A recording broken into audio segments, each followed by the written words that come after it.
Allahumma amin ya rabbal alamin. Wa ba'du, qala ke-14, mencintai dan menyayangi Nabi Muhammad sallallahu alaihi wasallam. Ini kita sambung bercakap tentang 77 cabang iman, 77 cabang iman. Okey.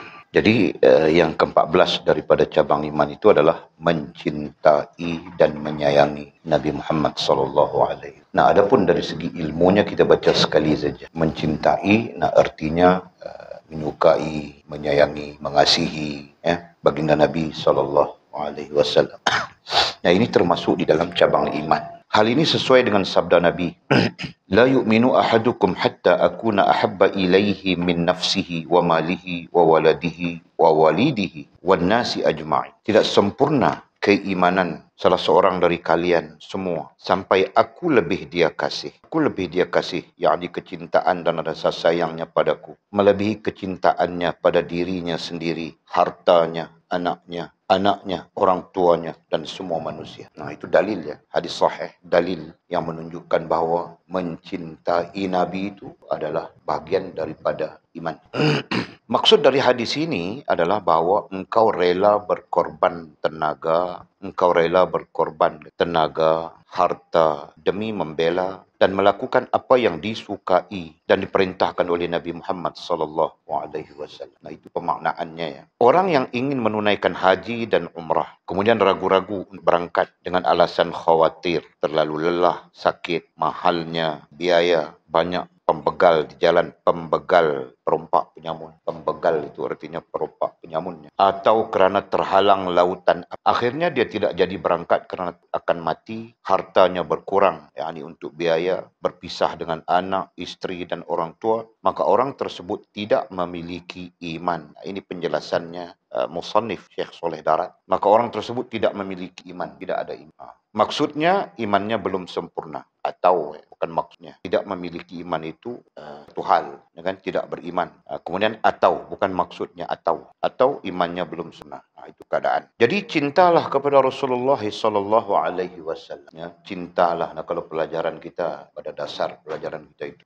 cinta tidak berlaku terus. Tidak mungkin cinta itu berlaku. Ianya dimulai dengan suka, sayang, kasih terakhir. Nah, kalau kita bercakap dari sudut kerohanian, ya, ini berarti kita perlu melalui proses pembinaan, proses pembentukan sampai kepada mencintai baginda Nabi sallallahu alaihi wasallam. Itu dari sudut kerohanian. Nah, adapun dari sudut akidah, mencintai Nabi-Nya ini sebagai satu daripada cabang iman.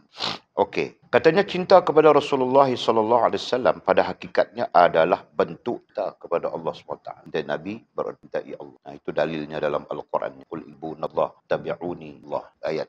Jika kamu cintai Allah, qul ibunallah bi'uni bibakullah. Saya akan Allah cintai mengasihi. Begitu juga cinta kepada para ulama akhirat. Kan juga ya. Cinta, istilah induknya, istilahnya ya, kepada ulama akhirat. Perbandingan ada ulama dunia, ulama dunia dia menjual akhiratnya dengan harga yang murah. Ulama akhirat dia mempertahankan agama. Beza, kan? Agama bilang boleh, bilang tidak, haram, halal. Mempertahankan daripada apapun yang membawa kemudaratan kepada agama. Nah, itu ulama akhirat berbeza dengan ulama dunia. Okey, kemudian katanya para muttaqin, yakni orang-orang yang bertakwa, aulia, yakni para kekasih Allah. Kesimpulannya tidak boleh mencintai selain Allah kecuali kerana cinta kepada Allah Subhanahu wa taala. Kita boleh saja mencintai para alim ulama, para muttaqin, para aulia, dengan atas tujuan mencintai Allah Subhanahu wa taala. Selesai. Yang ke-15, cabang iman yang ke-15, mengagungkan darjat Rasulullah sallallahu alaihi wasallam. Darjat selain disebut kedudukan. Nah, ini bagi membezakannya kedudukan seorang rasul, seorang nabi dengan umat. Jangan kita samakan, jangan kita memandang bahawa rasul itu sama saja kita dalam konteks hak seorang rasul ya. Okey, maksudnya selalu memakai tata krama. Apa itu tata krama? Tata krama itu adalah tingkah laku ataupun adab ya, tingkah laku yang bersabit dengan akhlak dan adab. Begitu. Itu tata krama. Okey, selalu memakai tata krama. memakai akhlak, memakai adab. Saat mendengar nama beliau disebut, saat mendengar nama beliau ai Nabi disebut. Nah, ketika nama Nabi Muhammad sallallahu alaihi wasallam disebut, nah kita pun sallallahu alaihi wasallam. Nah, itu adalah bahagian daripada adab ya. Yang dasarnya dalam konteks akidah adalah meletakkan baginda Nabi di dudukan yang tinggi berbanding kita sebagai umat. Nah, alasan ini nantinya dibincangkan oleh ulama. Apakah salah kita meletakkan Sayyidina kepada Nabi Muhammad sallallahu alaihi wasallam yang dibantah oleh Wahabi. Orang Wahabi bantah Sayyidina kononnya bid'ah. Pada kita, para ulama kita ahli sunnah wal jamaah, tidak bid'ah, bahkan itu adalah aula, itu adalah kemuliaan, keutamaan. Kenapa? Karena meletakkan dan Nabi darjat sesuai. Betul. Okey. Saat mendengar nama beliau disebut atau ketika mendengar hadis beliau dibacakan, dengan mendengar hadis beliau dibacakan dengan berkata Gusti Rasulullah sallallahu alaihi wasallam. Gusti artinya yang mulia. Bahasa Jawa. Bahasa Jawa juga. Kalau kita Rasulullah yang dimuliakan, baginda Rasul yang berbahagia dimuliakan, baginda Rasul sallallahu alaihi wasallam. Atau kanjeng Gusti Rasulullah. Ini pun sama saja. Kan kanjeng maknanya yang berbahagia. Yang mulia pun boleh saja. Yang mulia pun sama saja. Jangan pernah berkata wahai Muhammad. Nah, contoh jika kita menyebutkan baginda Nabi, jangan kita wahai Muhammad. Nah, itu termasuk yang kita sebutkan para tabi'in yang dimuliakan. Kita perlu ada sisi-sisi penghormatan, sisi-sisi memuliakan selain daripada baginda Nabi sallallahu alaihi wasallam. Sebut para sahabat itu radhiyallahu anhum, radhiyallahu anhu, rahimahullahu taala dan sebagainya. Sebab itu kita pun kadang-kadang berjumpa dalam teks ya, nama saya barangkali ringkasan, terjemah meringkaskan. Kalau dia imam, selayaknya kita menyebut imam. Kalau dia bukan, tidak disebut sebagai imam, sekurang-kurangnya kita meletakkan laqab di ujung radhiyallahu rahimahullahu taala sebagai memuliakan mereka ya. Nah, dengan gitu saja. Muhammad kawan kita paci kita pun kita paci kan Jul. Okey. Jangan pernah berkata wahai Muhammad atau wahai Ahmad ya. Kata-kata seperti itu diharamkan. Ini ada khilaf ya. Diharamkan. Nah, di sana ada khilaf. Kalau lain daripada mazhab arba'ah, mazhab 4 kita, ada mazhab lain yang katakan harus, akan kruh, macam-macam. Tapi mazhab yang 4, mazhab akidah khususnya, Hanifah, mazhab yang 3, mazhab yang Hanifah, Syairah, Maturidiyah dalam hal ini menghukumkan haram ya. Di sana menggambarkan kepada kita berat dan pentingnya adab kita dengan baginda Rasulullah sallallahu alaihi wasallam dan orang-orang yang dimuliakan oleh Allah Subhanahu wa taala. Kita belajarlah bila lidah kita. Kalau menyebut orang alim kita, mudah-mudahan Allah kan. Walaupun selalu melatih diri, menyebut nama guru Walid pun mudah-mudahan Allah. Tanpa guru Walid pun tidak ada dengan jahil bertahu apa, insyaallah tabarak. Nah, kemudian katanya wajib membaca salawat ke mendengar nama Rasulullah sallallahu alaihi wasallam. Nah, ini pun khilaf. Ada ulama yang sekat wajib baca salawat, ada ulama yang akan sunat. Jadi dari sudut majoritinya para ulama mengatakan dari sudut, walaupun Maulana Syekh Saleh Darad merakamkan perkataan wajib ya, tapi dari sudut khilaf, dari sudut perbezaan pendapat, majoritinya mengatakan sunat ya. Okey. Nah, itu tertakluk kepada kita. Kalau kita berhubungan baik dengan Rasulullah sallallahu alaihi wasallam, merasakan penting salawat ke Nabi, salah wajibkan pada diri kita kan. Ketika mendengar nama Rasulullah sallallahu alaihi wasallam, contohnya macam mana? Muhammad sallallahu alaihi wasallam, nah kita pun sallallahu alaihi wasallam. Itu salawat, bukan panjang sah. Jika nama Nabi disebut dalam konteks apapun ya, kita sallallahu alaihi wasallam. Nah, itu. Kemudian katanya atau saat menulis nama beliau pun begitu, saat kita menulis, tadi kita mendengar ya, sekarang kita menulis misalnya, kita pun menyebut sallallahu alaihi wasallam. Jangan bersuara lantang ketika ziarah makam Nabi sallallahu alaihi wasallam maupun nabi-nabi yang lain. Jangan bersuara lantang. Suara lantang di sini maksudnya mengeraskan suara ya. Pada zaman Sayyidina Umar radhiyallahu taala an, ada orang-orang yang datang menziarahi makam Nabi, berteriak-teriak dia, "Ya Rasulullah, ya Rasulullah." Nah, itu mengeraskan suara. Nah, tidak perlu. Ditegah oleh Sayyidina Umar ya. Sayyidina Umar menegah. Kemudian menjadi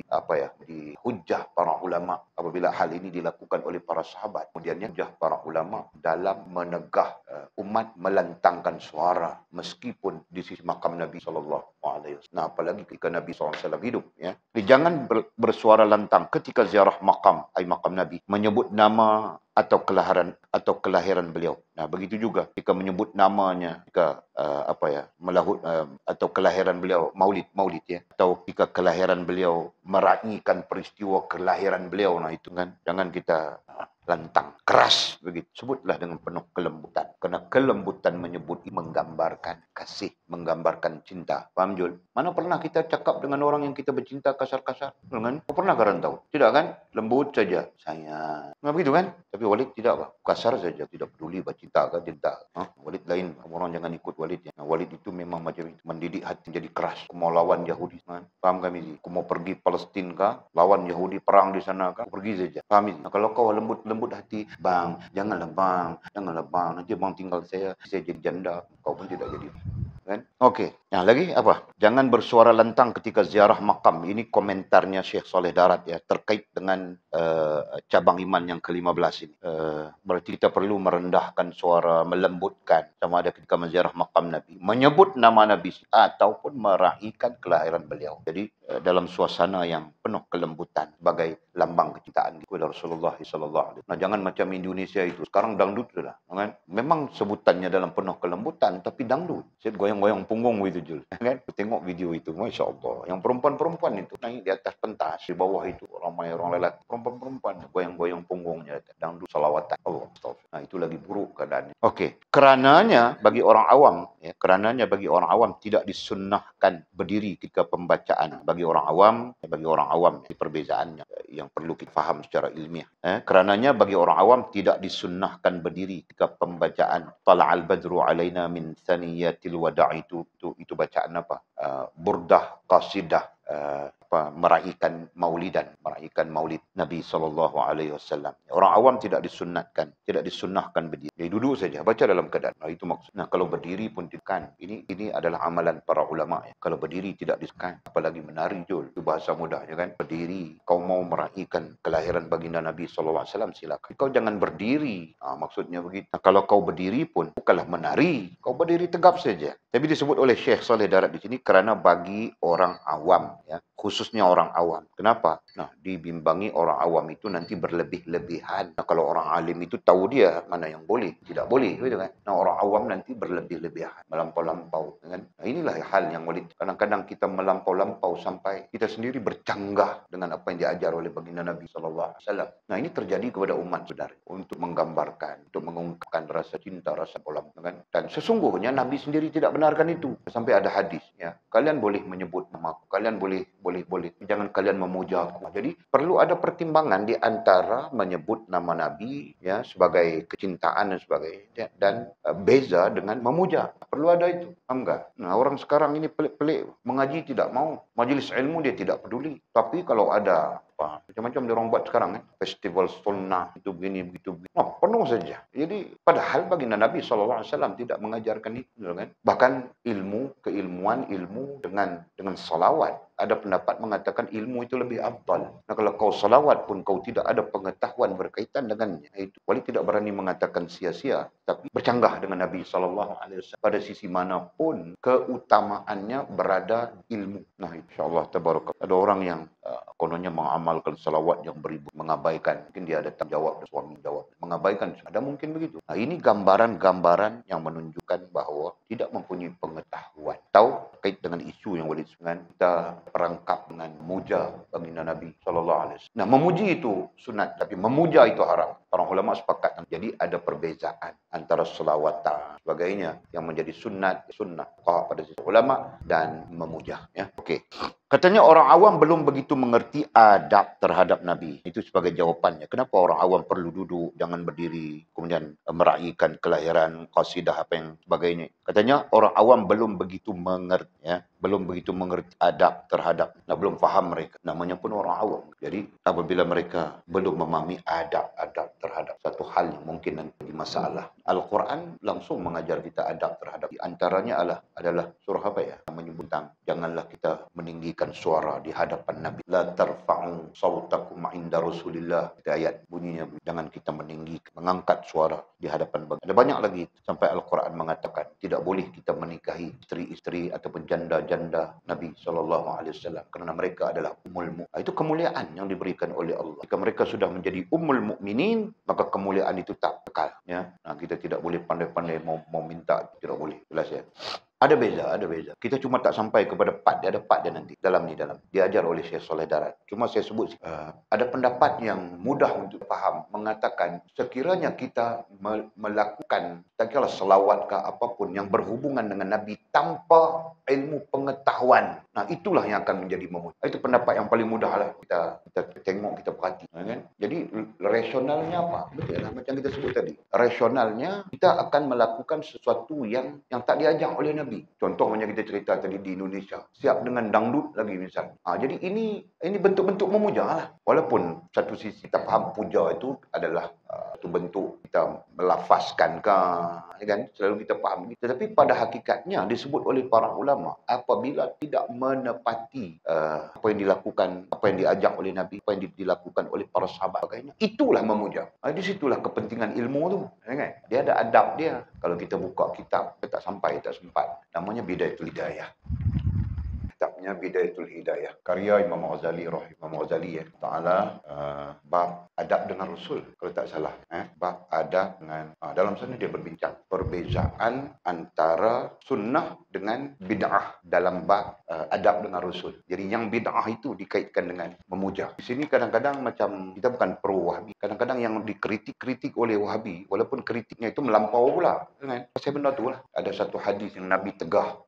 Ketika Rasulullah SAW datang, ada orang-orang jahil di kalangan Arab pada ketika itu sujud dekat Nabi. Perbuatan-perbuatan itu ada. Jadi Nabi tegah. Nabi kata jangan buat macam ni. Sujud hanya kepada Allah SWT. Itulah datang mai hadis. Kalaulah manusia boleh kepada manusia, aku menyuruh isteri sekalian sujud kepada kalian. Hadis tu dia punya asbabul wurud dia tu lah. Sebab datang hadis. Dan banyak lagi lah. Ada yang main nak macam-macam. Ada yang nak curi-curi ambil bekas Nabi. Macam-macam lah. Perangai pada ketika itu. Semua itu bila dibincangkan oleh para ulama mengklasifikasi itulah memuja. Kan? Jadi memuja itu artinya berlebih-lebih. Dia disebut memuja. Kalau memuji saja tak ada hal lagi. Jangan.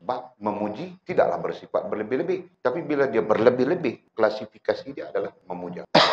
Boleh clear sebut betul kan? Setakat tu nanti kita akan jumpa pelajaran. Okey. Dan maksud lantang di situ bukan kuat dengan sebab ini pun satu penjelasan yang penting. Lantang di situ adalah datang daripada sikap kita melantangkan, mengeraskan. Berlaku pada zaman Rasulullah SAW, datang orang Arab Badui yang mereka tak pernah berjumpa dengan Nabi, tapi mereka beriman dengan Nabi, akan meyakininya. Datang mereka berjumpa dengan Nabi. Datang jumpa dengan Nabi. Wahai Muhammad. Begitu cara dia. Wahai Muhammad, kami ini. Hal tu yang ditegah oleh para sahabat. Nabi tak kata apa.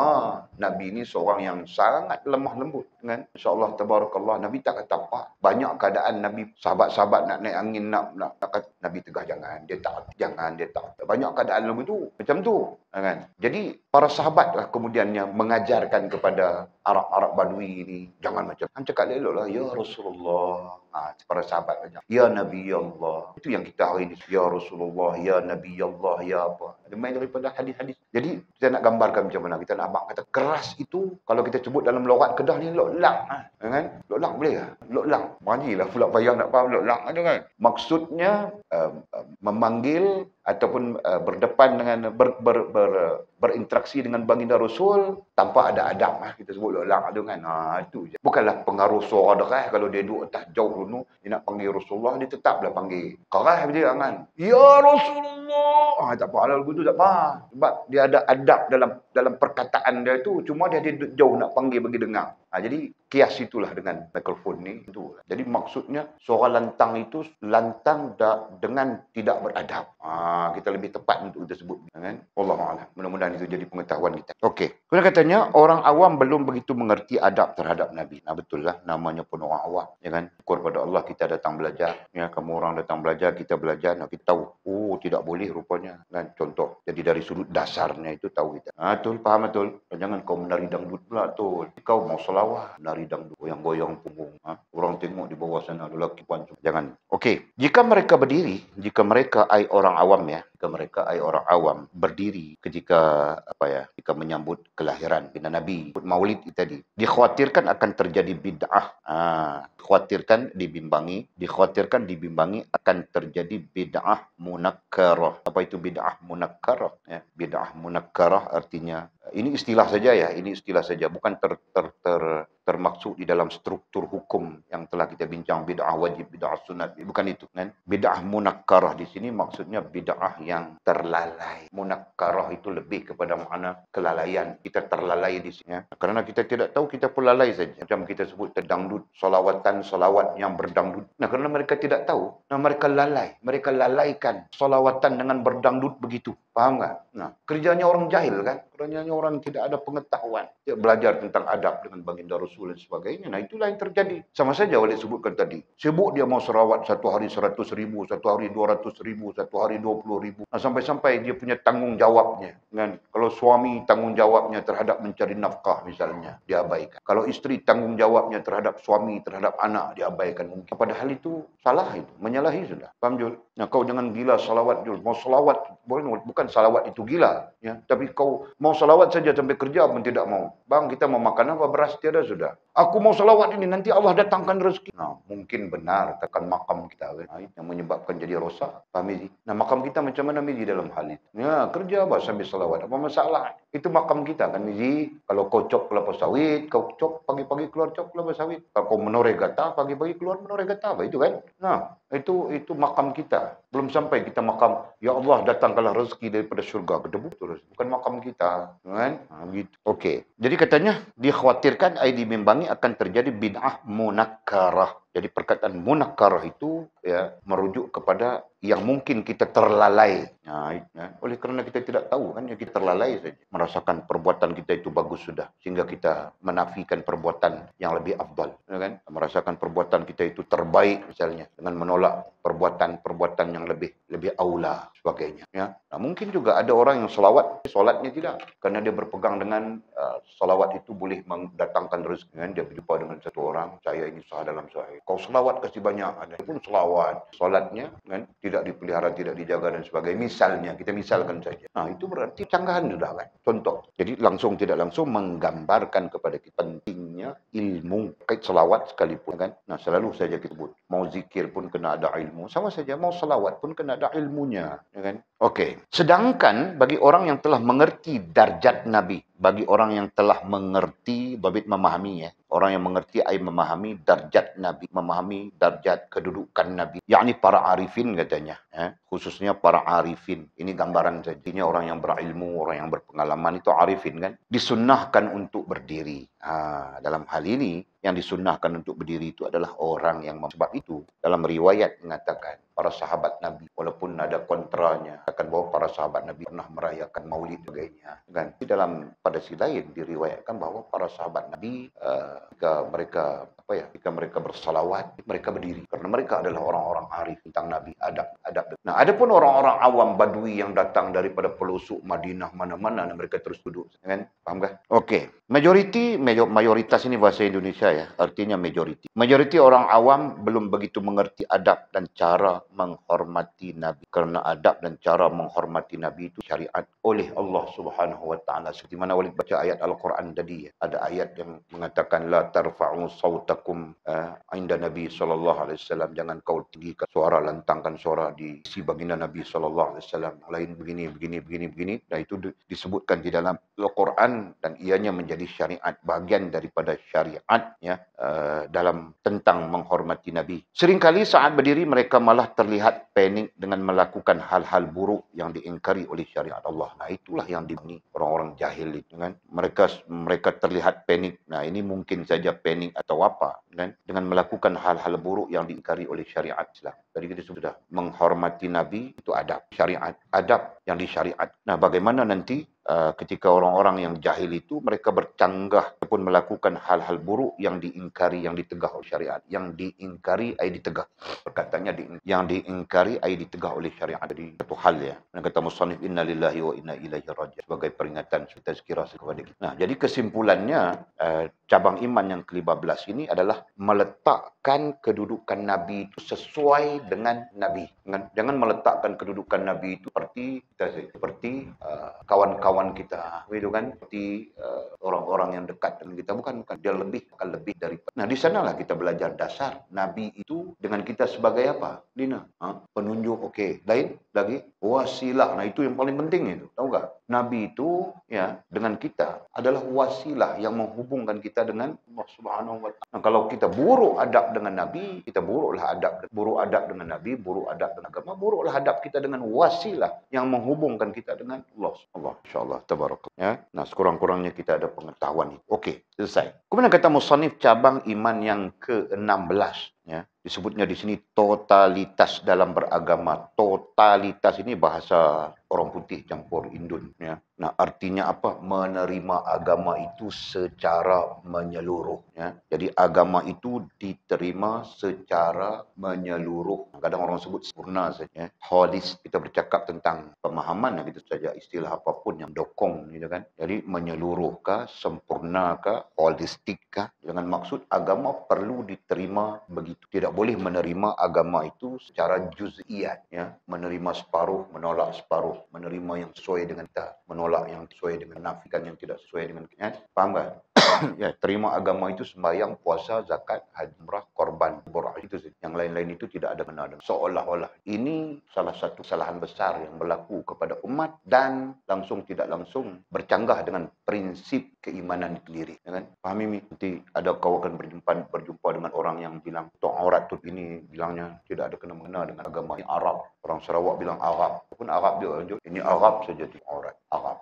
Kita tidak perlu. Kita macam mana? Kita nak perlu bah. Nampakkan rambut ini hari fashion rambut J-Lo. So minggu depan fashion rambut kita Christina Aguilera. Nanti minggu depan lagi rambut kita Selena Gomez. Betul kan? No. Itu yang orang sekarang begitu kan? Jadi la haula wala quwwata illa itu artinya menerima agama apa yang sesuai dengannya dan sesuai itu dengan ditolak dan sebagainya. Ini tidak menepati prinsip-prinsip mana. Apalagi kita berbincang ada 77 cabang yang nantinya setiap satu cabangnya itu diprinsipkan sebagai prinsip iman. Faham tak? Okey. Jadi dhabit ya, totalitas dalam beragama artinya menerima agama secara holistik ataupun menyeluruh. Itu dalilnya ada itu. Surah apa, ayat apa? Afatu'minuna bi ba'dil kitab wa takfuruna bi ba'd. Dalilnya, fama jazaa'u man yaf'alu dzalika minkum illa khizyun fil hayati dunya wa yaumal qiyamati yuraduna ila asyaddil azab. Afatu'minuna bi ba'dil kitab wa takfuruna bi. Apakah kamu beriman, yakni meyakini sebahagian daripada, nah maksudnya hukum kamu meyakini sebahagian daripada hukum wa takfuruna bi ba'd dan kekar sebahagian daripada lain. Itu makna ayat. Macam boleh disebutkan tadilah, kita beriman sembahyang, beriman puasa, kita beriman dengan zakat, haji, umrah, korban dan sebagainya. Wa takfuruna bi ba'd. Kita mengingkari yang lain. Sebahagian yang mengingkari itu aurat misalnya, ya. Mengingkari tidak boleh berpacaran kan. Tidak boleh berpacaran yang dating gitu, Paham kan tahu? Adapun pacaran dia di rumahnya, kita di rumah kita. Nah itu tidak salah kan? Paham Jul? Nah, Walid bukan mengingkari pacaran itu, nanti kamu orang bilang Walid ini tinggalan zaman bahwa orang mau nikah pun pacaran jika benar, jika betul tidak salah. Bahkan yang menjadi salah itu pacaran mau dating, mau jumpa, mau raba-raba, mau cium-cium. Itu yang salah itu kan. Nah, sekurang-kurangnya Walid cakap ini maklumat untuk kamu orang ya.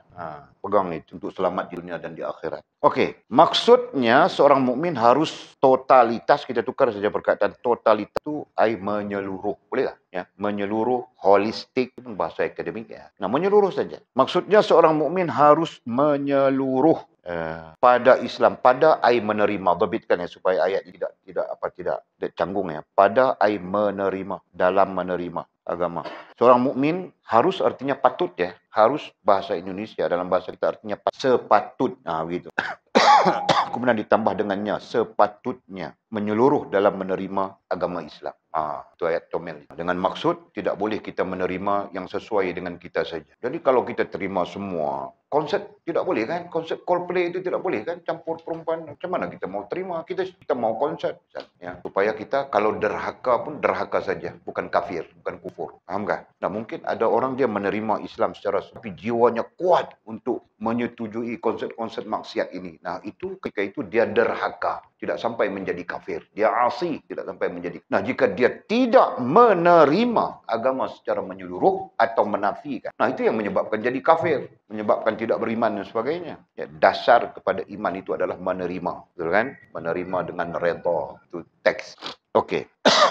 Bahkan ya, menyeluruhnya penerimaan kita itu sampai-sampai kita rela kehilangan nyawa dan harta benda. Menyeluruhnya penerimaan kita terhadap agama itu. Ini gambarannya. Nah, kita rela saja. Kalaupun perlu hilang nyawa, kalaupun perlu hilang harta, daripada harus menanggalkan keimanan dan melakukan larangan agama. Nah, ini sebagai gambaran dalam menerima agama secara menyeluruh. Ya. Jangan kita tidak sanggup mati. Kalau datang musuh bilang, kau jangan solat. Kalau kau solat, kau mati. Nah, kita pun tidak solat kerana mati misalnya. Dan sebagainya lah. Dan sebagainya. Itulah yang terjadi sekarang pun. Umat sudah jahil sampai kepada peringkat menerima agama itu hanya sembahyang, puasa saja. Lain-lain tidak ada. Barangkali benar. Kan barangkali sudah benar sudah sallallahu alaihi wasallam tentang apa yang berlaku pada masa-masa akhir. Kan? Disebut akhir zaman. Agama cuma tinggal nama saja. Hadis lalu wali sujadah. Wali ingat hadis. Ya'ti 'alan nasi zamanun la yabqa minal Islam.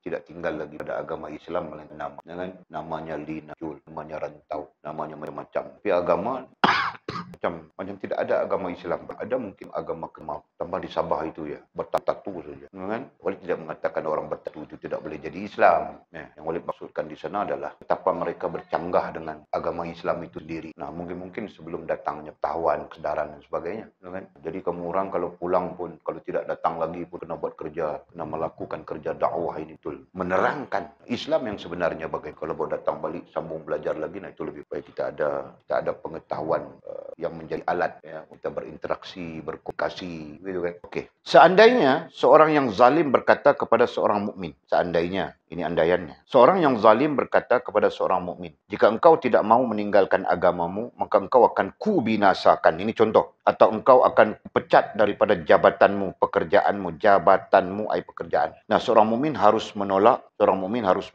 lebih baik kehilangan nyawa atau jabatan ai pekerjaan daripada menanggalkan keimanan. Itu musannif mendatangkan dalam bentuk teks untuk menggambarkan bagaimana menerima agama secara menyeluruh, bukan campur aduk ya. Dalil pun kita faham sudah. Dalam hidup ini iman tidak boleh dicampur adukkan dengan kafir. Nah, begitulah. Ya. Islam tidak boleh dicampur adukkan dengan jahil.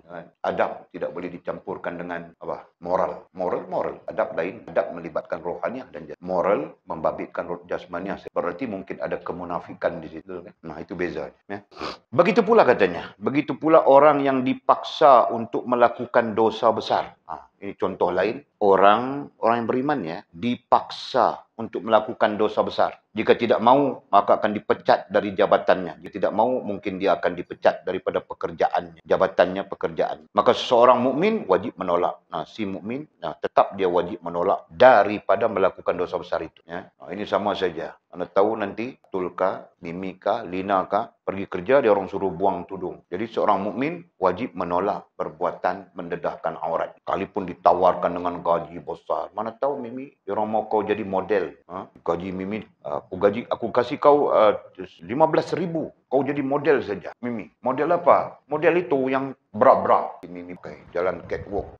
Contoh, ini contoh saja kan tidak ada kena-mengena dengan kamu orang. Mudah-mudahan Allah pelihara kamu orang menjadi anak-anak yang soleh, yang soleha, gitu kan, yang menjadi pertahanan kepada agama, gitu kan, di masa-masa akan datang. Faham betul? Mana kita tahu pulang-pulang nanti dapat boyfriend, boyfriend bilang aku tidak suka kau pakai tudung begini. Kenapa? Kau itu cantik bilangnya. Kenapa kau mau sembunyi-sembunyi cantik? Kalau orang tahu kau itu girlfriend semandak, ya kan? Aku bangga tahu pengaruh saja kita kan, membuang perlahan-lahan. Pakai yang simple-simple saja, yang 3 segi. Apa namanya? Bawal, kan? Yang bawal, yang temenung, yang kayu, yang apa? Ya? Tinggal. Itu. Ambil ingat saja ya. Kita wajib, seorang mukmin wajib menolak apapun yang bercanggah dengan agama. Atas sifat menerima agama itu secara menyeluruh. Itu bahagian daripada cabang iman. Ingat, jika mau menanggalkan keimanan agar tidak dipecat dari jabatannya, maka itu petanda bahawa orang tersebut tidak beriman. Allah haula wala quwwata illa billah. Nah, kalau kita willing saja, tidak apalah, buanglah tudung-tudung ini gajar sebagainya,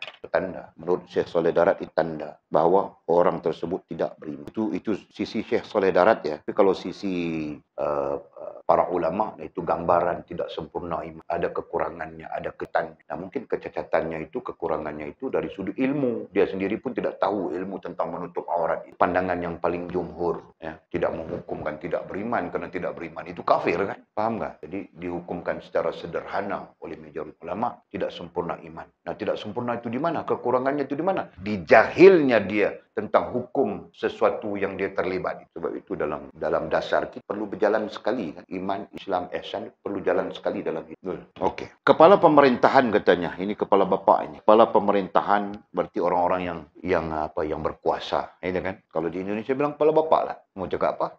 Kepala bapak ke bapak kepala? Kepala bapak kan? Bapak kepala kan? Sebutan tu. Kepala bapak tu lain pula. Jadi kalau bapak kepala, dia sebut bapak kepala. Ini adalah bapak kepala rektor ke apa ke. Dia sebut bapak kepala. Dia bapak kepala dia sebut. Teringat masa kita pergi ada meeting dengan rektor IAIN Medan tu kan. Jika dia memperkenalkan tu, ini bapak kepala, ini bapak kepala, ini bapak kepala. Banyaklah bapak kepala kan mewakili apa? Mewakili fakulti tu. Bapak kepala kepada fakulti tu lah. Bukan kepala bapak. Kalau dia kata kepala bapak, kita anggah gelak apa. Okey. Jadi kepala pemerintahan katanya. Ya, itu tentang orang yang berkuasa. Ya. Wajib memecat orang tersebut dari jabatannya kerana telah menanggalkan keimanan. Itu terkait dengan orang yang berkuasa mengetuai sesuatu, kan? Nah, kalau dia beriman, dia wajib memecat. Nah, itu istilahnya di sini. Ya. Wajib memecat orang tersebut dari jabatannya, dari pekerjaannya kerana telah menanggalkan keimanan. Jadi seolah-olah dia menanggalkan keimanan. Seolah-olah. Ini hukum kepada penguasa. Masya Allah. Berat ya. Menunjukkan berat itu. Sedangkan syarat orang yang memegang kekuasaan harus memiliki keimanan yang kukuh. Apalagi orang yang memegang kekuasaan itu harus patut, itu bahasa. Harus patut memiliki keimanan yang kokoh. Ini terkait orang mukmin dengan orang mukmin ya. Adapun orang mukmin dengan orang kafir itu lain ceritanya. Pun begitu, tidaklah boleh kita sewenang-wenangnya menolak, menafikan hukum agama yang kita terima pakai, ya kan? Kerana dia memiliki tugas mengatur hajat hidup orang banyak. Nah, yang namanya kepala itu tadi, yang namanya kepala, ketua itu dia memiliki tugas mengatur hajat keperluan hidup orang banyak, itu kan? Yang namanya pemerintah, yang namanya pemimpin negara gitu kan. Negeri baik negara, sama ada negeri maupun negara. Nah, mereka antara lain adalah bertugas mengatur keperluan hidup orang banyak. Orang banyak itu disebut rakyat kan dalam konteks sebuah negara. Bukan barang naik harga sampai tidak terkawal pun tidak boleh buat apa. Kelang kabut saja mau cari salah orang, sebagainya. Itu keadaan negara kita kan. Sepatutnya pemerintah yang penguasa-penguasa itu mereka menegah apa-apa yang mengundang keburukan kepada umat, baik dari sudut akidah, sudut ibadah, sudut adab dan sebagainya. Nah, mereka pula yang menjadi pendukung kuat untuk mendatangkan perkara-perkara maksiat. Nah, itu berarti mereka pun sudah tidak beriman, tidak sempurna iman istilahnya tadi kan. Kemudian kata musannif, fahamilah masalah ini. Justru pahamilah masalah ini. Nah, kita perlu faham betul ya kan. Jangan kita nanti terpengaruh dengan persekitaran. Apalagi persekitaran kita ini sudah rosak semuanya kan. Persekitaran kita, bukan persekitaran dalam konteks komuniti yang kecil ya. Persekitaran dalam konteks sebuah negeri, sebuah negara khususnya. Nah, rosak sudah. Orang-orang yang fasik, orang-orang yang jahil, menerajui, akhirnya dia akan membawa kepada kerosakan saja. Insyaallah la haula wala quwwata illa billah. Okey, yang ke-17, cabang iman yang ke-17, mencari ilmu yang bermanfaat dari guru yang sempurna katanya. Itu tentang mencari ilmu. Mencari ilmu. Nah, ini menggambarkan cabang iman yang ke-17 ini menerima bahawa ilmu itu penting. Seolahnya begitu ya. Menerima bahawa ilmu itu penting dan kemudian mencari ilmu itu penting ya, dan ketika mencari ilmu itu perlu dicari daripada guru yang sempurna. Nah, adapun maksud guru yang sempurna itu tidak lari daripada 3 perkara yang Walid sebutkan, yang kita sebutkan sudah ya. Yang besar, yang kecil-kecilnya banyak. Yang besarnya 3 perkara saja. Musalsal, talaqi dan adab. Dalam arti kata kita yang mau ilmu pun perlu musalsal, perlu talaqi, perlu adab. Guru yang mengajarkan ilmu itu pun dia pun perlu musalsal, perlu talaqi, perlu adab. Nah, begitu. Mencari ilmu yang bermanfaat. Jadi dalam arti kata lain menerima kepentingan ilmu. Nanti dibahagikan pula ilmu itu, kita bahagikan kepada berapa miji? Kepada berapa? Kepada 3. Apa orang tahu? Lagi terus. Nah, pertama sumber iaitu Quran dan Sunnah. Yang kedua dasar, iman, Islam dan ihsan. Dan yang ketiga adalah adab. Kan? Alat, bukan adab, alat. Nah, kita bahagikan begitu ya. Dari mana kita kutip? Dari pengetahuan kita itulah. Ya. Kita skalakan, kita strukturkan supaya kita mudah memahami. Begitu. Kan? Nanti kita perlu kita jelas saja. Yang namanya iman, Islam, ihsan ini dasar yang tidak boleh siapa pun menafikannya. Begitu kan. Yang namanya sains, matematik, ini alat supaya kita boleh melalui kehidupan ini dengan lebih baik dan sebagainya, betul? Itu saja. Jadi alat itu, kau mau begini, kau belajar itu. Kau mau begini, kau belajar itu. Kau mau ini, kau tidak mau itu, kau tinggalkan saja. Tidak perlu kau sibuk-sibuk, betul? Yang kau perlu sibuk, ya, apapun keadaanmu selama kau berakal. Nah, yang namanya dasar, betul? Kurang-kurangnya kita ada penjelasan sudah. Tahu kita. Nanti orang tanya, ilmu semua ilmu, jadi yang mana saya perlu belajar? Nah, kau pun pening mau cerita. Pahami sih? Okey. Kemudian katanya, kerana ilmu tanpa guru tidak bisa, tidak boleh dinamakan ilmu. Itu sifatnya musalsal. Ya. Ilmu tanpa guru yang kita sebutkan tadi, tidak boleh dinamakan ilmu. Tidak diklasifikasikan sebagai ilmu secara syar'i ya, secara syarak. Sebagian yang lain memberikan komentar. Ilmu tanpa guru dengan sifat-sifat yang kita sebutkan tadi, dia bukan ilmu, dia cuma menjadi maklumat ya. Ini ada bezanya di antara maklumat dengan ilmu. Nah, itu boleh cerita sudah semua kan? Nah, maklumat itu kita boleh ambil daripada mana-mana pun. Dari orang kafir boleh, daripada orang Islam boleh, daripada alam semesta boleh, daripada apapun boleh. Yang namanya maklumat. Tapi yang namanya ilmu, nah itu lain lagi. Betul? Yang namanya ilmu itu, boleh ajar sudah dulu. Nah, aku ingat sudah. Yang dinamakan ilmu itu apa? Ada kan? Apa betul? Yang dinamakan ilmu itu adalah hasil daripada penelitian dan kajian kita. Faham tak? Bila disebut hasil ya, ini kita sedikit berbincang lagi. Mudah-mudahan ingat saja ni sampai bila-bila. Mau ajar orang lain, mau cerita orang lain supaya orang tidak blind, tahu kan? Tidak buta ketika berjalan mengutip ilmu. Jadi ilmu adalah hasil daripada penelitian dan kajian. Kalau orang itu atul, nah penelitian dan kajian atul, itulah ilmu. Nah, penelitian dan kajian ini dibahaskan ya oleh ilmuwan, oleh pandai, ialah sepakatnya akalmu dengan hatimu. Sepakat ya istilahnya. Sepakat pemikiran dan perasaan. Nah, itu dipanggil. Ini pemaknaan bagi apa maksud penelitian dan kajian. Nah, satu sisi dia mencari-cari maklumat, menyokong pandangan dan sebagainya, sehingga sepakat pemikirannya dan perasaannya. Nah, sebab itu disebut ilmu di hati. Betul? Nah, itu hadis Nabi SAW pun menyebut begitu. Al-ilmu fis sudur. Ilmu itu di dalam dada. Berarti hati. Itu yang namanya ilmu. Maksudnya,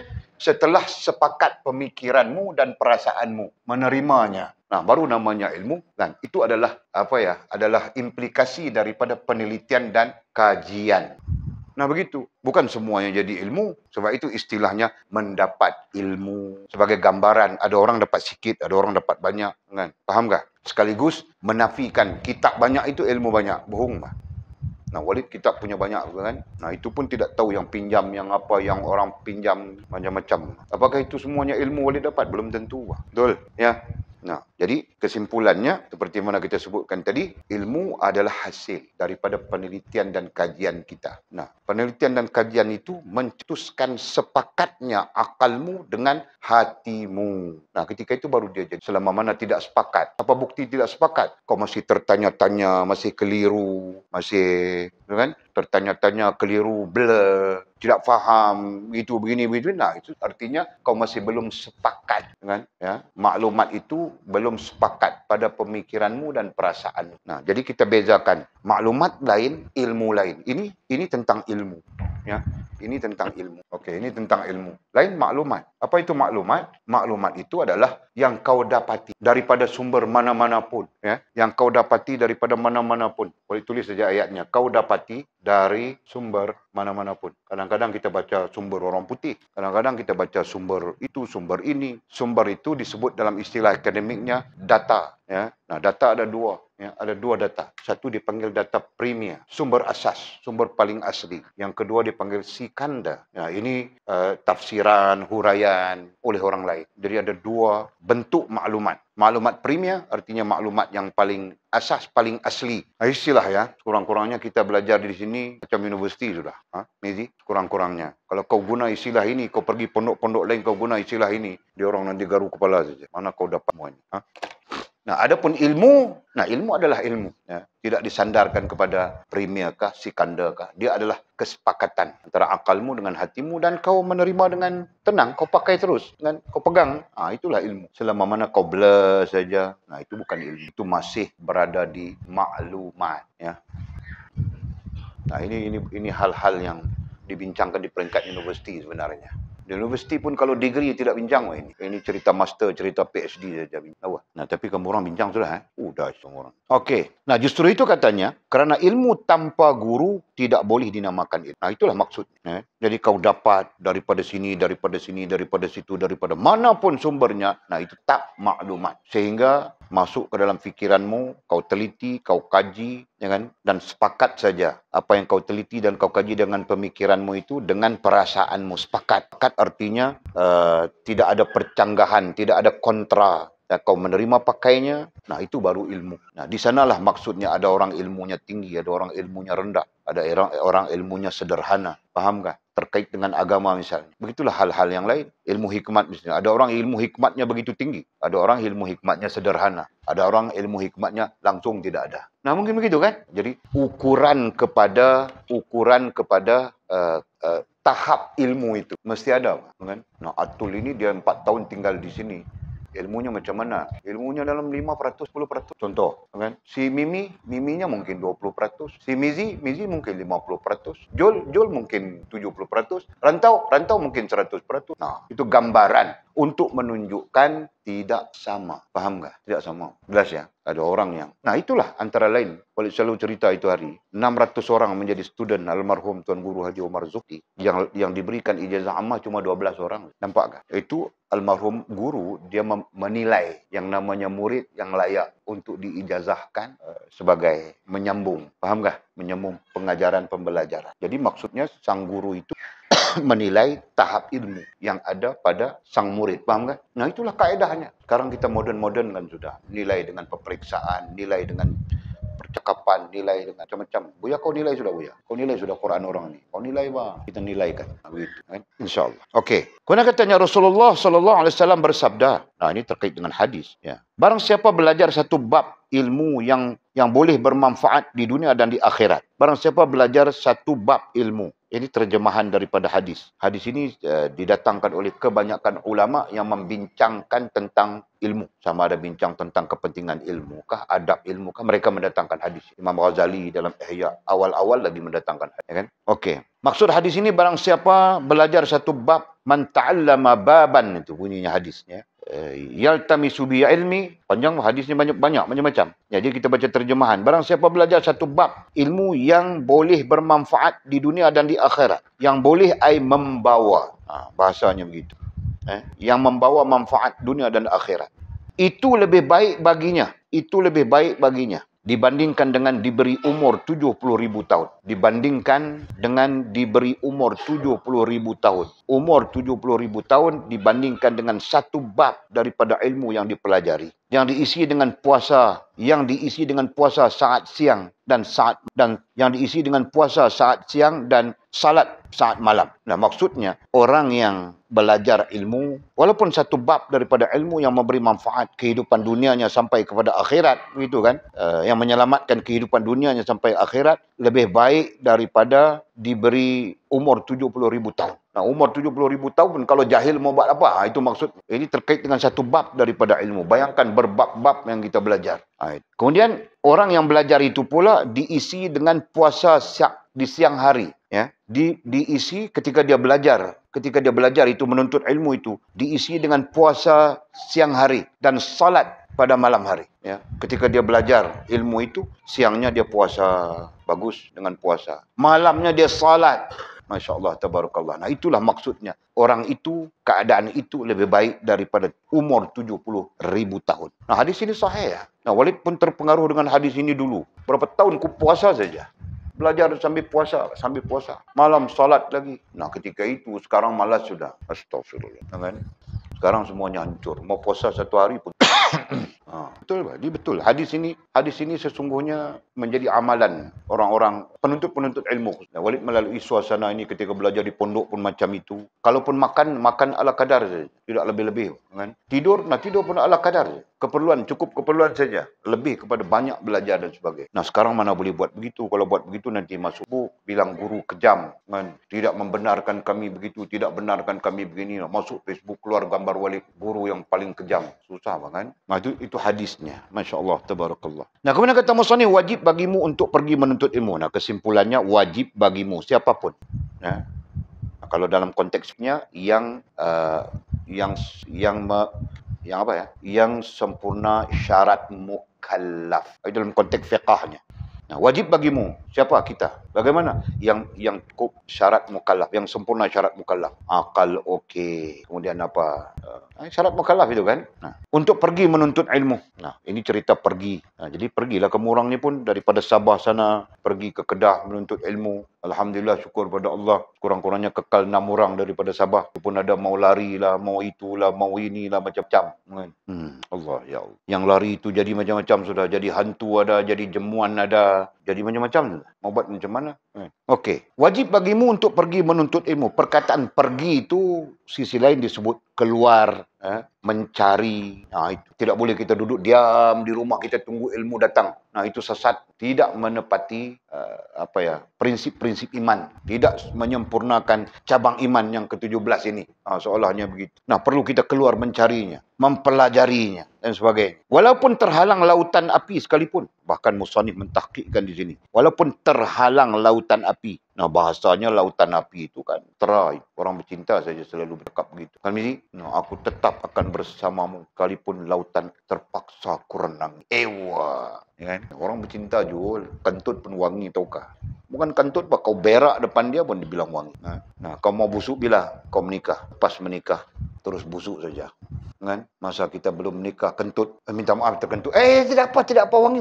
No problem, wangi. Lepas kau menikah saja, pun kau bagi. Apa kau ni? Macam ni. Marah. Kamu dengar boleh cakap. Nanti kamu orang akan lalui itu, Jul. Percayalah, kau akan lalui itu. Semestinya macam itu. Cuma mungkin kau bertuah. Kau kentut saja, isterimu bilang, bang, abang punya kentut bau kasturi kan? Nah, itu kau bertuah, Bang. Sangat bertuah. Okey. Kemudian katanya, engkau harus tetap berangkat menuntut ilmu. Nah, ini gambarannya. Gambaran yang diberikan oleh Maulana Musannif kita, Syekh Saleh Darat, tentang kepentingan ilmu itu. Ya. Bukanlah semestinya kita perlu berangkat jalan kaki masuk hutan rimba. Bukan begitu. Tetapi untuk menggambarkan pentingnya ilmu. Nah, kerana itu doktrin kita, ilmu ini penting untuk apa sekalipun. Bahkan agama itu berdiri di dalam diri kita dengan ilmu. Tidak boleh dengan jahil. Nah, itu doktrin kita. Faham kan? Nah, orang yang membiarkan dirinya jahil, tidak tahu, tidak belajar, nah, sebenarnya mereka dalam keadaan berdosa sepanjang hidup. Nah, itu kita belajar sudah. Ya, tentang taklid, iman yang taklid. Nah, para ulama sepakat saja mengatakan kalau berbetulan itu sah. Okey, diterima. Tetapi berdosa. Nah, kalau dia taklid sepanjang hidup, tidakkah berdosa sepanjang hidup? Berarti hidup sebagai pendosa. Faham, Jul? Pinjam bangkil, royalty tidak perlu dibayar. Nah, bangkil apa jadi dia? Kamu orang ada kontak-kontak dia kah? Ada kontak dia mesti. Masuk apa? Masuk alam ghaib. Macam mobil. Allah Masya. Okey. Guna katanya, wajib niat mencari ilmu dengan ikhlas. Nah, lagi dia bercakap. Ya. Wajib niat mencari ilmu. Niat. Nah, kita tahu sudah niat itu apa. Ya, dengan ikhlas. Jangan mencari ilmu sebagai sarana untuk mencari wang. Sarana alatnya. Jangan mencari ilmu sebagai alat untuk mencari uang, ya, cari makan dan sebagainya, atau agar dekat dengan pemerintah. Nah, itu kita istilahkan dekat dengan makhluk, ya, agar dekat dengan makhluk. Hal itu berhukum haram katanya. Kalau begitu, berarti kita terhukum dengan haram. Ya, itu dari sudut akidah haram ya. Haram kita bertujuankan selain Allah Subhanahu wa taala. Itu maksudnya, kan? Nah, sisi lain disebut berdosa kita. Itu yang Walid awal-awal dulu kasih betulkan tujuanmu. Kau bukan datang ke sini kerana kau dihantar oleh RTMS atau kerana kau mau lari daripada masalah itu masalah ini. Nah, niatlah belajar kerana Allah. perlu kepada ilmu untuk hidup beragama dan sebagainya. Itu doktrin awal-awal Walid dulu. Ingat ke Jul? Mana kau ingat tu dah. Okey. Jika belum taubat dan mati katanya. Jika belum taubat dan mati. Bayangkan kita sebagai pendosa, ya, terlibat dengan hukum haram itu tadi. Haram dari sudut akidah ini, haram dari sudut iman, ya. Jika belum taubat dan mati, kita berada di dalam keharaman sebagai pendosa. Kemudian tidak sempat taubat dan mati, maka mati sebagai munafik. Nah, ini maka mati sebagai munafik. Ini apa ya? Ini komentarnya musannif kepada kita yang menunjukkan, sekaligus menunjukkan pentingnya ilmu itu, ya. Allah, Masya Allah, Tabarakallah. Dan yang terpenting daripada ilmu itu adalah dasar dan sumber, ya. Ilmu dasar itu pun sudah ada takhrij daripada sumber. Faham tak? Kemudian katanya, niatkan mencari ilmu untuk melaksanakan perintah Allah. Justru bagaimana kita perlu niat dalam hal mencari ilmu? Pertama, mencari ilmu. Dalam mencari ilmu itu kita niat. Niat apa? Niat untuk melaksanakan perintah Allah SWT dan menghidupkan agama. Nah, itu sebutannya jelas. Dan menghidupkan agama. Nah, istilah menghidupkan, lebih wajar istilahnya adalah mendirikan agama. Mendirikan agama dalam diri kita. Nah, itu niat begitu. Untuk melaksanakan perintah Allah dan mendirikan agama dalam diri kita. Niat begitu. Kemudian katanya, jangan berguru kepada guru yang tidak ikhlas. Ini pesanannya, ya. Jangan berguru kepada guru yang tidak ikhlas. Nah, mana mau ukur macam mana? Nah, itu Walid pun tidak tahu. Ya kan? Mungkin saja. Mungkin lah. Ini kita pun tidak tahu, ya. Sebab itu Walid diajar oleh guru Walid. Dan beberapa guru Walid memang mengajar begitu. Kau mengajar bukan tertakluk kepada upah ataupun mencari duit. Jangan. Kau mau cari duit, kau berniaga. Nah, sebab itu Walid dari dulu kala Walid berniaga, tahu tak? Walid tidak pernah keluar mengajar untuk dapatkan duit daripada orang. Tidak kasih duit pun Walid pergi. Asal mau mengaji saja. Kalau tidak mau mengaji, Walid pun mau pergi buat apa? Kan? Itu prinsip Walid yang Walid pegang sampai sekarang. Dia tidak kasih duit pun dapat. Kalau Walid ada duit minyak, selesai apa? Walid, kalau tidak ada duit minyak, mau pergi macam mana? Kereta pakai minyak, kalau dia pakai air, nah itu lainlah cerita. Kan? Walid tidak sampai makam berbuah air dalam kereta. Sampai makam itu, aku pakai air saja. Hidup tepi parit saja. Kan? Nah, kalau kau ada duit minyak, pergi saja. Tidak pernah fikir. Walid tidak pernah fikir kau mau bagi duit kah, tidak mau bagi duit kah, apa. Nah, Walid begitu. Walid amalkan itu. Sampai sekarang, kalau keluar pun macam itulah. Okey. Jadi, barangkali Syekh Walid, guru Walid menasihatkan Walid begitu, barangkali terkait dengan ikhlas ini, ya. Supaya kita sentiasa berikhlas. Dengan Allah Subhanahu Wa Taala dalam hal menyampaikan ilmu dan sebagainya. Faham tak? Nah, mungkin itu. Jadi katanya jangan berguru kepada guru yang tidak ikhlas dalam mengajar. Juga kepada guru yang tidak memiliki guru. Ini terkait musalsalah yang boleh disebutkan tadi. Jangan kita berguru kepada guru yang tidak memiliki guru. Dia sendiri pun tidak ada guru. Hakikatnya, setiap perkara mesti ada gurunya. Ya kan? Setiap hal, setiap perkara semestinya ada gurunya. Hal baik maupun hal buruk. Nah, kita tidak bercakap hal yang buruk. Kita bercakap hal yang baik. Lebih-lebih lagi. Hal yang baik itu pun mesti ada gurunya. Itu terkait dengan musalsalah, ya. Sanad ataupun istilah lain sanad dan sebagainya. Ilmunya tidak bermanfaat. Kalau kita ambil ilmu daripada orang yang tidak memiliki guru, sekalipun nampak macam berilmu saja, nah ilmu itu tidak akan memberi manfaat apapun. Nah, kalau Walid lebih tepat mengatakan tidak menjadi ilmu. Dia cuma menjadi maklumat dan mendatangkan keraguan demi keraguan yang begitu banyak.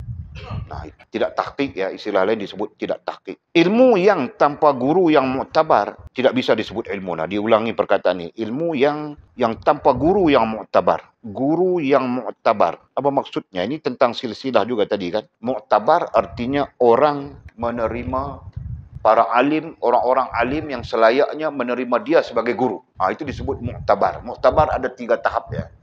Nanti dalam fiqh muqarran ada bincang. Jadi tahap muktabar yang paling tinggi adalah hujahnya boleh diterima pakai oleh seluruh umat muslim. Itu paling tinggi. Itu dipanggil mujtahid. Tahap. Kan? Nah, ada yang sederhana tidak sampai kepada tahap mujtahid. Nah, hujahnya sekitar orang di sekitarnya, begitu kan. Nah, ada guru yang muktabar, yang hujahnya siapapun tidak boleh pakai. Nah, guru di tahap itu dia perlu merujuk kepada hujah yang muktabar, sama ada sederhana ataupun tinggi. Ya kan? Nah, okey. Jadi katanya ilmu tanpa guru yang muktabar tidak boleh disebut ilmu. Jadi kalau tidak disebut ilmu, sebut apa? Nah, itulah. Boleh disebut tadi maklumat saja. Ya, tinggal sebagai maklumat. Nah, adapun tinggal sebagai maklumat, selama mana tidak sepakat akal dengan hatimu, dia mewujudkan kontra. Dia mewujudkan mewujudkan keraguan di dalam diri. Nah, macam budak, ada seorang budak yang datang itu hari. Katanya dia tidak pernah was-was sebelumnya, tapi sekarang dia was-was begitu, begini, begitu. Nah, oleh tanya, kau belajar? Belajar. Daripada siapa kau belajar? Baca buku, bilang. Nah, boleh jumpa sudah puja. Ya kan? Nah, baca buku tidak menyelesaikan masalah keraguan. Kau perlu berjumpa dengan seorang guru, dan guru itu pun belajar, ada gurunya, sampai guru itu tahkiknya, ini begini, ini begini, ini begini, baru dia akan terlepas daripada was-was. Paham tak? Contoh, teruk dia was-was. Ambil wuduk saja 2 jam. Nampak tak penyakit? Kerana dia tidak tahkik. Kenapa dia tidak tahkik? Dia tengok daripada buku ini begini, tengok daripada buku itu begitu, tengok daripada buku ini, berarti dia tidak dapat satu keputusan yang muktamad untuk dipegang. Faham tak? Nah, itulah akhirnya menimbulkan was-was. Sama saja dalam hal apapun. Ya, dalam hal akidah pun sama, dalam hal ibadah pun sama, dalam hal adab pun sama saja. Dia akan menimbulkan keraguan. Ya, apalagi kalau dicampur aduk dengan iblis yang mendatangkan was-was begitu begini, nah nanti bertambah saja masalah. Okey, kemudian kata musannif yang ke-18, belajar dan mengajarkan ilmu syarak. Ini cabang daripada iman. Dia sambung. Qala wallahu a'lam. Bismillahirrahmanirrahim. Qala musannifu rahimahullahu ta'ala. Nafa'ana Allahu bi'ulumihi wa bitabihi fid darain. Allahumma amin ya rabbal alamin. Wa ba'du qala la tuzhiranna fadilatan kay tu'taqad la tubrizanna liyunkiruka razaila. Janganlah kamu menampakkan keutamaanmu. Janganlah kamu menampakkan keutamaanmu dengan maksud agar kamu diyakini orang yang utama. Dan janganlah pula kau menampakkan kehinaanmu dengan tujuan agar orang-orang membencimu. Ini matannya. Hidayatul Azkiya. Kita bercakap tentang ikhlas. Ya. Kita bercakap tentang ikhlas sebagai bahagian daripada sifat penting. Bahagian daripada sifat. Nah, sifat itu artinya hal dan perkara penting dalam kerohanian. Ya, dalam rohaniah kita. Okey, dan kita sudah pun membincangkan 3 matannya. Mudah-mudahan menjadi pelajaran yang baik kepada kita. Dan matan yang kita bertemu pada malam ini katanya, janganlah kamu menampakkan keutamaanmu. Nah, maksudnya apa? Jangan kita cuba menonjolkan diri kita.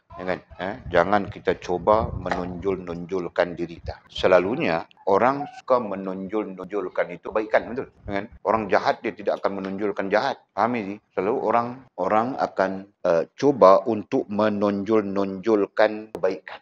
Jadi dalam konteks kita belajar tentang ikhlas ini, nah kata musannifnya, janganlah kamu menampakkan keutamaanmu. Jadi keutamaan itu boleh saja dimaknakan dengan kelebihan, kan? Dan kelebihan itulah mungkin kebaikan dan sebagainya. Nah, tidak perlu kau tonjolkan, nampakkan, ceritakan dan sebagainya. Ya. Kerana ketika mau menampakkan itu, mungkin saja kau cerita, kau cakap dan sebagainya. Jadi ini maksudnya apa? Maksudnya adalah lebih kepada menyembunyikan amal. Kan? Lebih kepada menyembunyikan amal. Nah, itu lebih selamat. Itulah kamu, janganlah kamu menampakkan menonjolkan keutamaanmu. Dengan maksud, dengan tujuan, maksud tujuan. Agar kamu diyakini orang yang utama. Ya, dengan maksud supaya orang meyakini kamulah yang utama, kamulah yang baik, kamulah yang bagus dan sebagainya. Ini tentang mau mencetuskan keyakinan palsu orang lain terhadap kita. Kan? Ini termasuk perkara yang perlu dijaga ya, supaya keikhlasan kita menjadi benar. Itu bahasanya. Ya, supaya ikhlas kita menjadi benar. Jadi tidak perlulah cerita kita bagus begitu, kita bagus begini. Semalam aku sembahyang tahajud 30 rakaat. Kau tahu, kau bagus ya. Aku tidak perlulah, betul kan? Kau sembunyikan saja. Itulah maksudnya. Dan janganlah pula kau menampakkan kehinaanmu dalam masa yang sama. Janganlah pula kita menampakkan kehinaan kita. Apa maksud kehinaan? Kekurangan. Kita menampakkan kehinaanmu, itu maksudnya kekurangan, kelemahan, sebagainya kepada orang lain. Kan? Nah, sampai-sampai kita diajar, kalau susah pun kita mengadu kepada Allah, jangan kita mengadu kepada orang.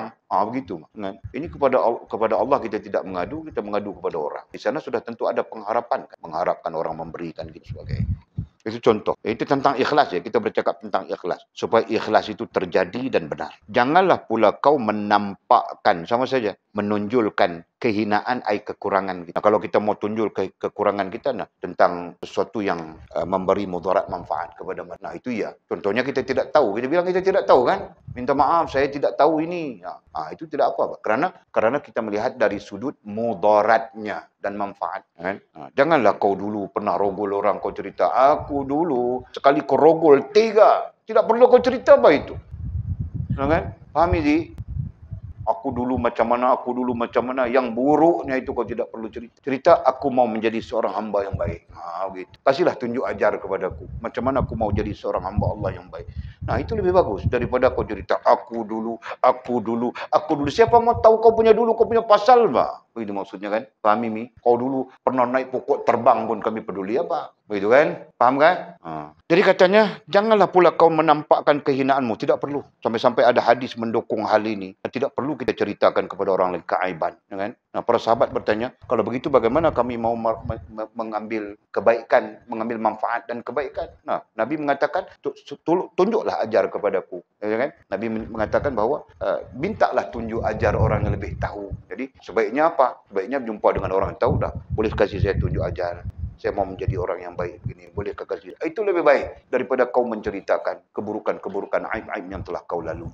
Ya. Kemudian katanya dengan tujuan agar orang membencimu.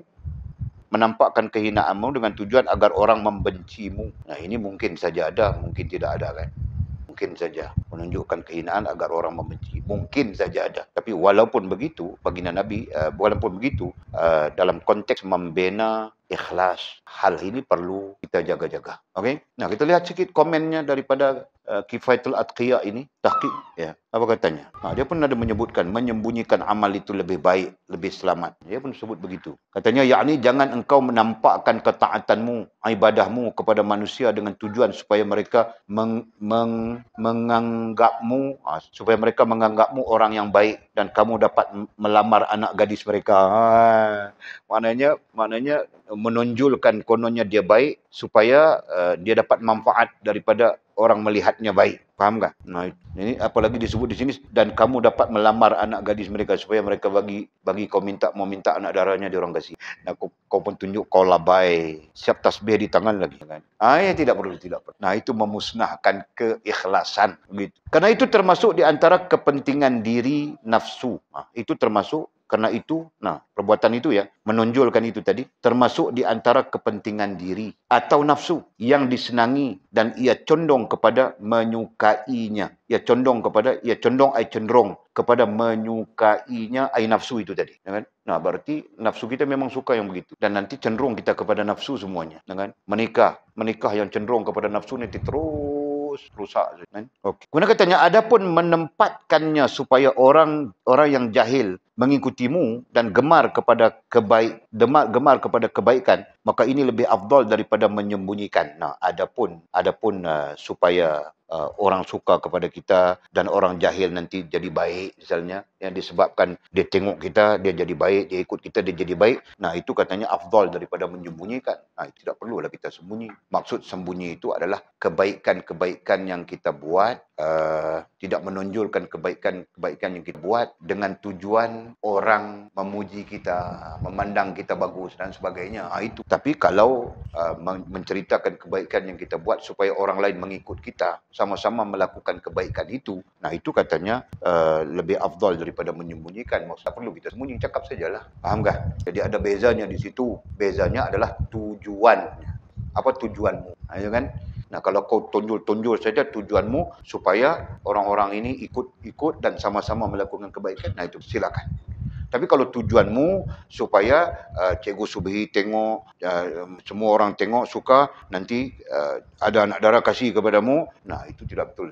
Dalam arti kata yang lain, tujuan selain Allah Subhanahu Wa Taala. Inilah yang memusnahkan keikhlasan. Faham tak? Masya Allah, tabarakallah. Kuna katanya sikit lagi ya. Al-Habib Abdullah bin Alwi Al-Haddad berkata dalam kitab An-Nasaihud Diniyah. Ada kitabnya. Kita ada kitab itu ya, Nasaihud Diniyah. Bila mana takut oleh seorang akan riak, maka hendaklah dia sembunyikan amal-amalnya. Ini pesanan Habib Abdullah bin Alwi Al-Haddad, sahibul musannif kitab An-Nasaihud Diniyah wal Wasayatul Iman. Kitab ini dibaca di seluruh dunia. Kan? Kita saja tidak sempat baca. Jadi katanya apa? Maka hendaklah dia, orang yang terlibat sembunyikan amal-amalnya. Sembunyi artinya jangan kau tonjol-tonjolkan. Cerita saja semalam sembahyang tahajud, tahajud, mengejut, semua kau cerita apa. Kan? Tidak payahlah. Dan dia kerjakan di tempat dan dia kerjakan, sembunyikan amal-amalnya, dan dia kerjakan di tempat, apanya? Tahu istilah. Sekira-kira tidak dilihat oleh manusia orang lain. Oh, kalau amal itu dia kerjakan orang lain tidak tahu. Contohnya dia sembahyang seorang-seorang, dia zikir seorang. Nah, siapa pun tidak tahu. Nah, itu jangan kau cerita-cerita. Jangan kau tunjul-tunjul. Diamkan saja. Sembunyikan saja. Nah, jadi kemudian katanya sekira tidak dilihat oleh manusia orang lain. Ini berarti kalau amal itu kau sembahyang berjamaah dan sebagainya. Nah, itu kau tidak cerita pun orang tahu kan. Nah, begitu bah. Kemudian katanya, menyembunyikan amal lebih baik. Hati-hati dan lebih selamat. Jadi kalau kita menyembunyikan amal yang memang orang tidak tahu, nah itu lebih baik, lebih selamat daripada rosaknya ikhlas itu. Kemudian katanya menyembunyikan amal mutlak lebih afdal. Adapun menyembunyikan amal terkait dengan hal yang kita sebutkan tadi itu lebih afdal. Itu sebutannya. Walaupun bagi orang yang tidak takut riak, walaupun orang itu dia tidak takut dengan riak, dia tidak takut riak itu mempengaruhinya, walaupun begitu, tapi menyembunyikan tetap afdal. Nah, ini membawa maksud kita tidak payah cerita semalam kita wirid 3,000, kemarin kita wirid 500,000 kan. Semalam sambil-sambil jaga kambing saja aku wirid 15,000. Tidak payah, bunyi saja. Okey. Kecuali orang yang sempurna ikhlasnya, yang berharap bahawa apabila dia menempatkan amal, maka ia diikuti oleh orang lain. Nah, kecuali orang yang benar-benar ikhlas. Nah, adapun orang-orang yang benar-benar ikhlas, kalaupun dia tonjolkan supaya orang lain mengikutinya, itu tidak membawa kesan kepada ikhlasnya, betul kan? Nah, itu orang yang sampai kepada tahqiqul ikhlas, disebut istilahnya. Kita sekarang sedang belajar ikhlas saja, bukan sampai kepada tahqiq tu kan. Tahqiqul ikhlas itu orang-orang yang berada di makam-makam salihin, syuhada, siddiqin. Nah, kita yang berada di makam, mendaki makam salik ini, mana mungkin tahqiq sudah. Bahkan kita sentiasa tertarik saja, kadang ikhlas, kadang tidak, kadang ikhlas, kadang tidak, begitu kan? Nah, jadi sisi pembentukan ikhlas itu, perlu kita berhati-hati dengan hal-hal sebegini. Jelas ya? Mudah-mudahan Allah merahmati kita. Ya, Allah merahmati kita, memberikan manfaat ilmu kepada kita, membimbing, menuntun kita supaya sampai kepada hakikat ikhlas itu. Amin ya rabbal alamin. Kemudian kata musannif, wallahu alam. Kita akan sambung sikit lagi nasihat, komentar tentang ikhlas ini. Allahu a'lam. Allahu akbar. Ada soalan yang perlu dijawabkah? Sampai jam 10 sudah kita mengaji ini hari ya. Selepas peperiksaan kita mungkin ada masa sikit. Kita akan baca kasih habis itu Tufatul Raghibin. Baca untuk kamu orang ya. Mana-mana kita yang ada sikit habis. Pulang hari